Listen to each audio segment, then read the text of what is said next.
तेज प्रभास्त्र। अर्जुन कर्ण का धनुष तोड़ देना चाहता है।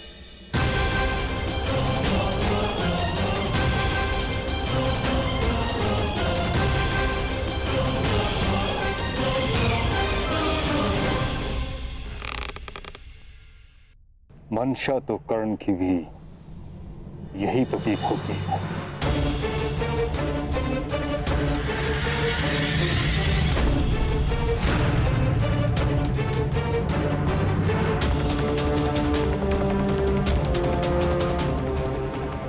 ये कैसा दिन दिखाया है एक माता को।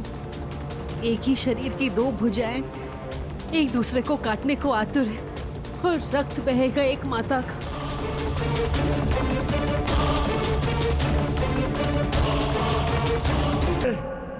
और अभी इसी क्षण से कर्ण अंग प्रदेश का शासक घोषित होता है।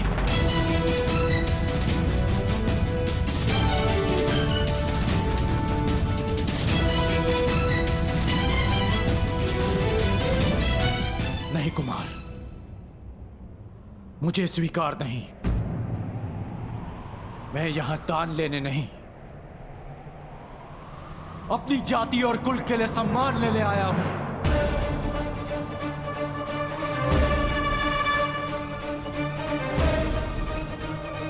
यह दान नहीं है कर्ण, ये मेरी भेंट है। जिस समय मैं शिष्यास्त्र से बंधित था और मेरे गुरु अपने शिष्य अर्जुन के प्रशंसा में व्यस्त थे, तुमने मुझे हिमपाश से मुक्त किया, तो बदले में मैं तुम्हें सूतपाश से मुक्त करता हूं। आज से तुम अंग के राजा हो कर्ण। अंगराज कर्ण, अंगराज कर्ण, अंगराज कर्ण, अंगराज कर्ण। और अब न केवल तुम अर्जुन को चुनौती दे सकते हो, बल्कि प्रत्येक वो कार्य कर सकते हो जिसको एक राजा का अधिकार है। एक सूत बनकर तुम समाज में बदलाव ना ला सको, परंतु एक राजा बनकर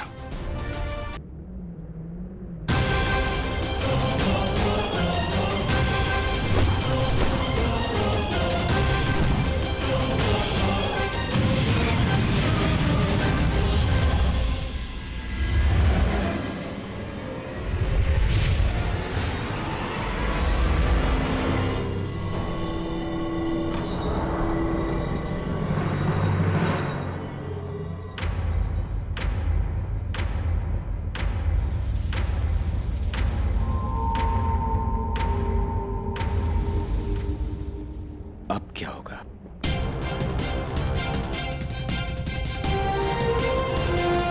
यदि युद्ध भूमि में युद्ध के मध्य तुम्हारे अस्त्र टूट जाए तब क्या करोगे? यदि तुम्हारा हृदय पवित्र है और लक्ष्य अटल, तो प्रकृति की कोई भी वस्तु शस्त्र बन सकती है।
तुमने कदाचित मेरा पूरा परिचय नहीं सुना।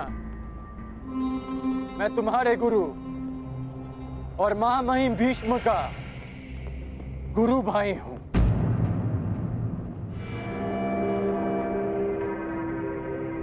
भगवान परशुराम का शिष्य हूं मैं।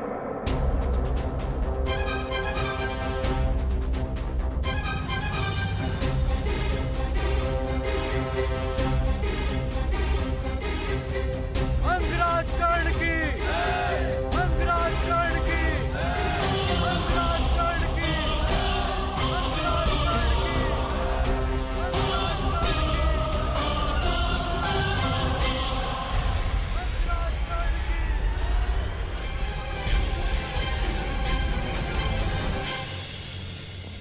आज तुम्हारा गर्व चूर चूर होगा कर्ण।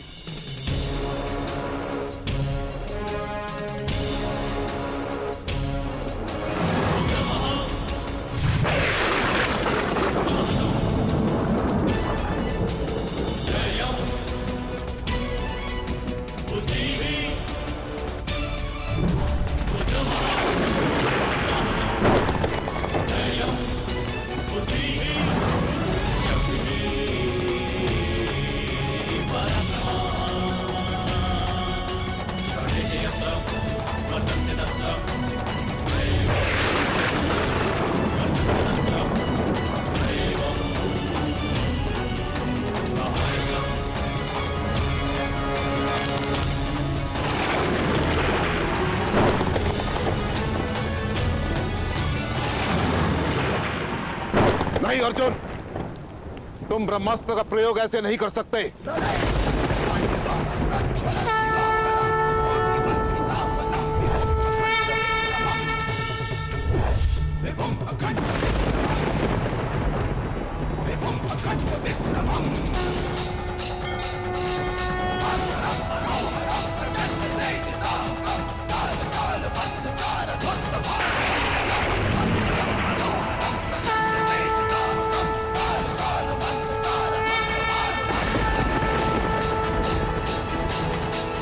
यही भय था मुझे। कर्ण ब्रह्मास्त्र के उत्तर में भागवास्त्र का आह्वान कर रहा है। यदि ये दो दिव्य अस्त्र टकरा गए तो महाविनाश हो सकता है आचार्य द्रोण।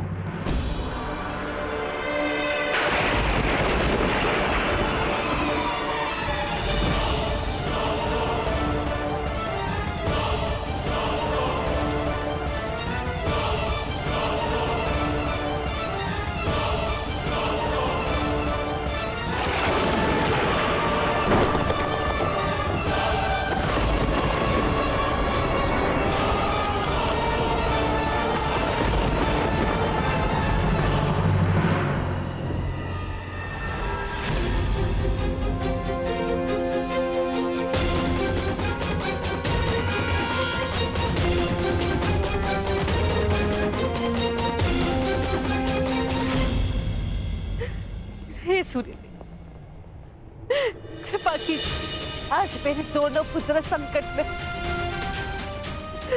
जिनमें से एक आपका पुत्र है। कृपा कीजिए सूर्यदेव, कृपा कीजिए, इस युद्ध को रुकवा दीजिए। कृपा कीजिए सूर्यदेव।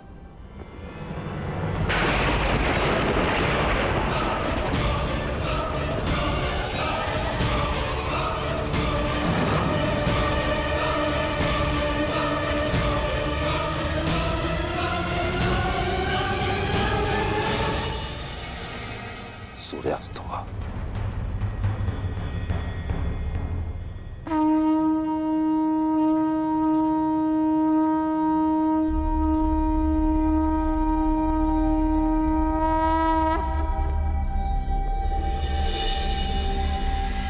सूर्यास्त हुआ।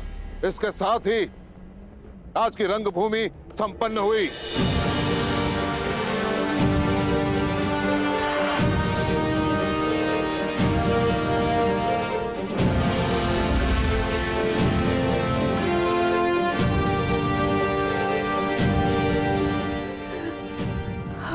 सूर्यदेव,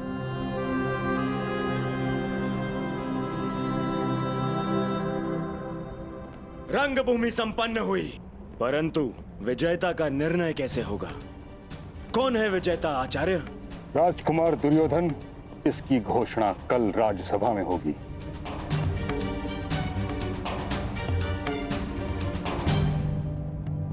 तो क्या मेरी चुनौती अनुत्तरित रह जाएगी मां महिम? सूर्य अस्त के साथ ही तुम्हारा प्रश्न और तुम्हारी चुनौती दोनों अस्त हो चुके हैं कर्ण। अब तुम्हारा कोई भी प्रश्न हस्तिनापुर से विद्रोह समझा जाएगा।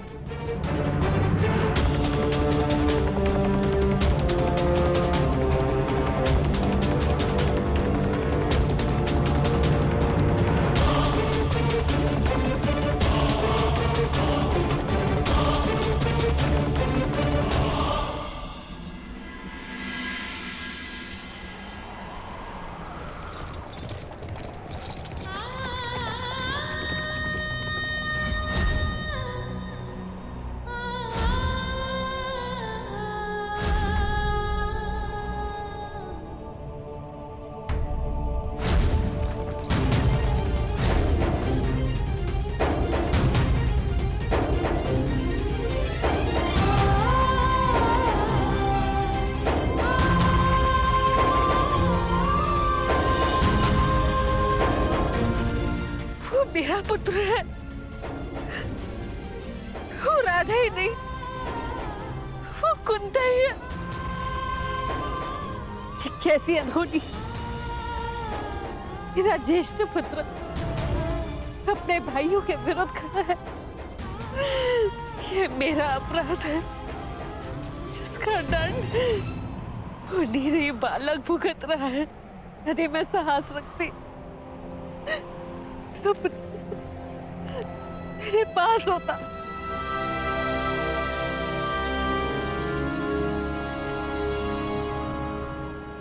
देख क्या रहे आप सूर्यदेव, इस अपराध में आप भी सम्मिलित हैं, परंतु देव है ना आप, सरल है आपके लिए। उल्लास भरे दिन में प्रकट होते और कठिनाइयों की संध्या के आते ही निकल जाते। आप मेरी कठिनाइयां कैसे समझेंगे? अमर देव है ना आप, एक मृत मानव की पीड़ा और एक निश्चित मां की चिंता क्या समझेगा?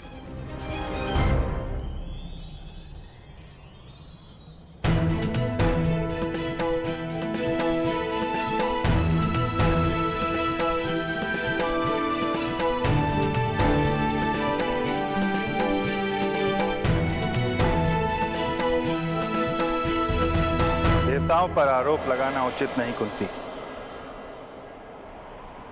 मनुष्य के प्रारब्ध का कारण देवताओं या नक्षत्रों की गति नहीं, अपितु स्वयं मनुष्य की मति होती है।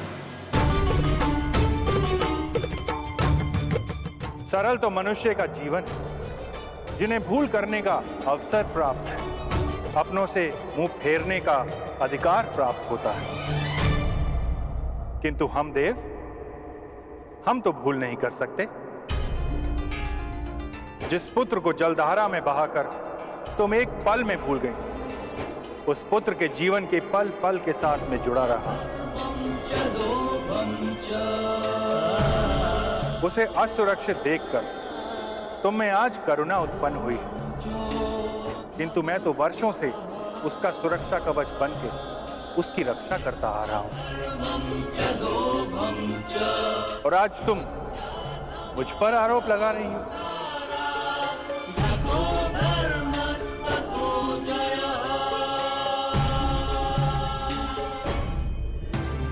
इस अपराध का इतना बड़ा डर नहीं मिल सकता मुझे। मेरे दोनों पुत्र एक दूसरे के समक्ष शत्रु बनकर खड़े नहीं हो सकते। दोनों की धामनियों में मेरा रक्त बहता है, उन्हें एक दूसरे का रक्त बहाने नहीं देगी कुंती। अभी समय शेष, इस अपराध का प्रतिकार किया जा सकता है देव? समय तो अपने चक्र में चल रहा है देवी। जो हुआ, जो हो रहा है और जो होने वाला है, उसके पीछे बहुत ही महत्वपूर्ण कारण। जो हुआ उस पर मेरा वश नहीं था देव, किंतु जो विनाश होने जा रहा है उसे रोका जा सकता है।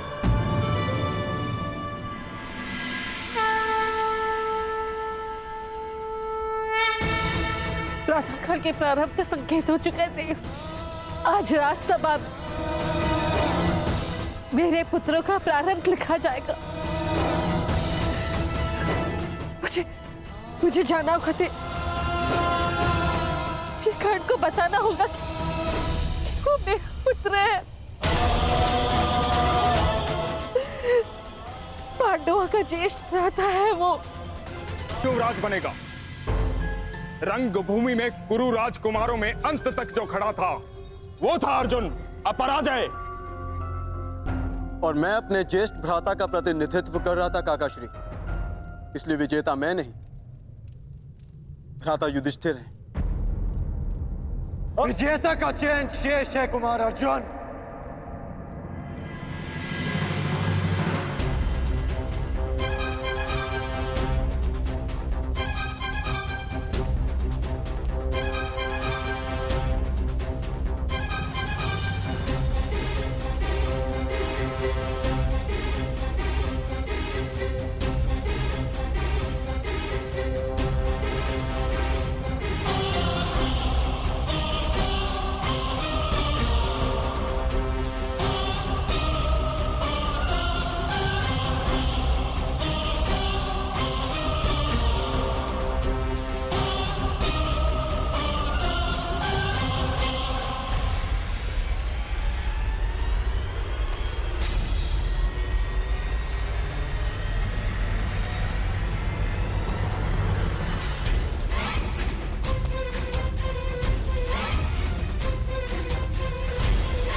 क्योंकि कल रंगभूमि में कोई और भी अपराजय खड़ा था।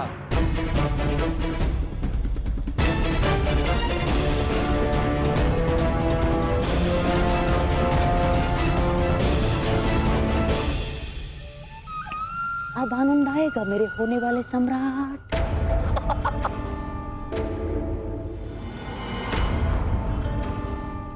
इस विदुर की चाल को तोड़ देने वाला पासा फिर से राजसभा में आ गया है।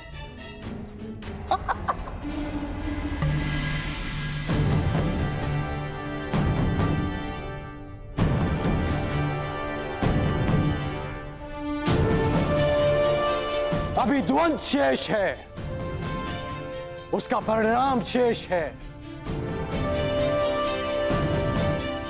और सर्वश्रेष्ठ का चयन भी शेष है। ये राजसभा है कर्ण, ना ही तुम्हारा स्थान है और ना ही तुम्हें किसी ने निमंत्रित किया है। जाओ यहां से। आपकी बात काटने के लिए क्षमा चाहूंगा, परंतु कदाचित आप भूल रहे हैं, महाराज ने स्वयं कर्ण को अंग देश का राजा घोषित किया है।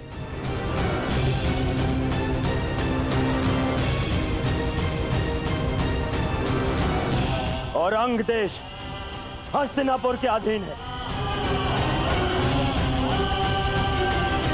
इसके शासक को न केवल इस सभा में आने का, अपनी आपत्ति प्रस्तुत करने का भी पूर्ण अधिकार है। दुर्योधन की बात तर्कसम्मत है राजश्री।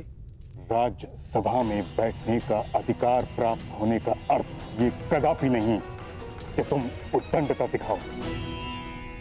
राजश्री ठीक कह रहे हैं कर्ण, अब तुम अंगराज हो। राजसभा के नियम और आचरण की मर्यादा का पालन करना। महाराज, मुझे लगता है कि अंगराज को उनकी पहली भूल के लिए पर्याप्त चेतावनी मिल चुकी है। अब क्यों ना उनकी आपत्ति सुन ली जाए।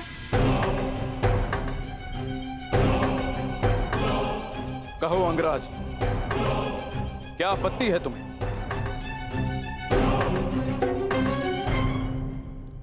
महाराज, आपत्ति नहीं, निवेदन है कि कल रंगभूमि में जो द्वंद्व अधूरा रह गया था उसे आज पूरा किया जाए।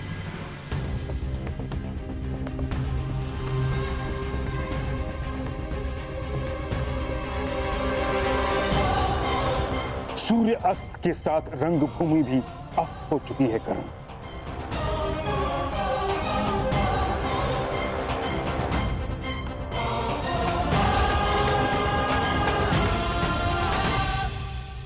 सूर्यास्त से दिन समाप्त होता है मां महिम, जीवन नहीं। तट से टकराने से लहर समाप्त नहीं होती, लौट कर आती है। आज फिर से सूर्यदेव प्रस्तुत हैं, मैं प्रस्तुत हूं, समस्त राजसभा प्रस्तुत है। तो द्वंद्व का परिणाम आने दीजिए मां महिम। इस द्वंद्व से कोई लाभ नहीं होगा महाराज। लाभ और हानि की बातें व्यापारियों को शोभा देती हैं विदुर महोदय, योद्धाओं को नहीं। शासक होने के नाते क्या आप जब चाहे नियम बदल सकते हैं?